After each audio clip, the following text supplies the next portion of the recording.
Bonjour à tous, je suis Emmanuel, ingénieur de métier et écologiste débutant. Aujourd'hui, nous allons parler de ce petit livre « Peut-on sauver notre planète sans toucher à notre mode de vie ?»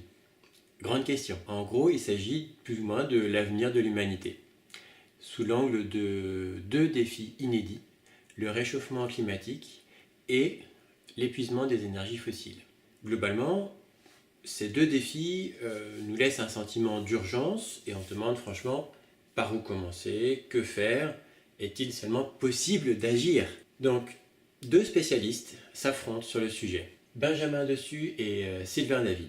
Alors, sur ce sujet, déjà de nombreuses initiatives ont été lancées, comme le marché du dioxyde de carbone en Europe, comme le Grenelle de l'environnement en France par exemple. Mais globalement, on peut dire que les résultats sont assez maigres par rapport à l'ampleur des enjeux. D'où la question, peut-on vraiment répondre à ces défis sans changer notre modèle de développement?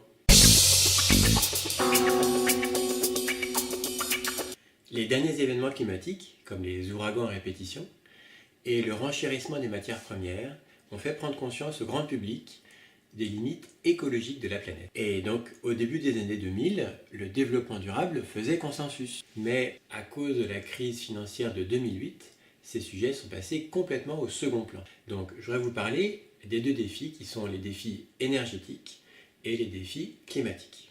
Alors, on va démarrer par les défis énergétiques. D'abord, parlons de la répartition de l'accès à l'énergie sur la planète. En France et en Europe de manière générale, on consomme à peu près 4 tonnes équivalent pétrole par habitant. Aux États-Unis, c'est le double, 8 tonnes. Et en Afrique, c'est 10 fois moins, 0,4 tonnes équivalent pétrole. Et déjà, on se rend compte qu'il y a des énormes disparités. C'est-à-dire qu'il y a 50% de la population en fait, du monde qui ne dispose pas de l'énergie qu'on pense être le strict minimum pour vivre décemment en Europe. Et à l'opposé du spectre, il y a 8% de la population qui dépense cette énergie sans compter. Alors en gros, depuis 150 ans, tout notre développement industriel est basé sur les énergies fossiles. Donc on met dans les énergies fossiles le pétrole, le gaz naturel et le charbon. Mais on peut s'attendre à une raréfaction de ces énergies. Alors d'abord pour le pétrole, on s'attend à ce qu'il devienne de plus en plus cher et donc de moins en moins accessible à la plus grande partie de la population vers 2020-2030. Le gaz naturel, ce sera quelques dizaines d'années après, et le charbon, on peut s'attendre à sa raréfaction vers la fin du siècle. Donc ça, c'était pour le défi énergétique. Il y a vraiment des grosses tensions sur la planète à cause de ça. Maintenant, le défi climatique.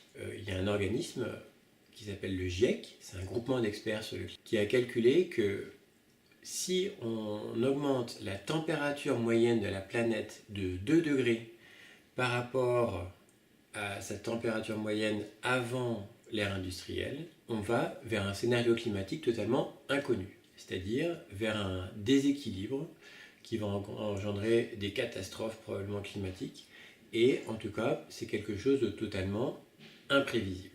Et en fait, à moins de diviser nos émissions de gaz à effet de serre par 2 dans les prochaines années, très rapidement, on atteindra ce seuil des plus de degrés en 2050. Et donc c'est pour ça qu'il est important d'agir maintenant et de prendre conscience de ces phénomènes maintenant.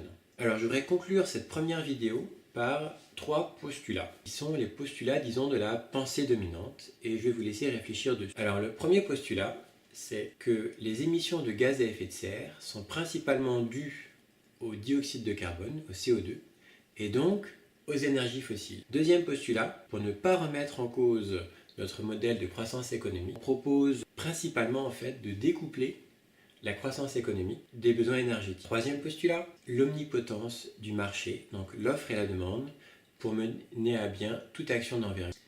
Voilà, c'était la fin de cette première vidéo sur les défis énergétiques et climatiques. Je vous encourage à réfléchir sur ces 3 postulats et on en parlera dans la suite. À bientôt!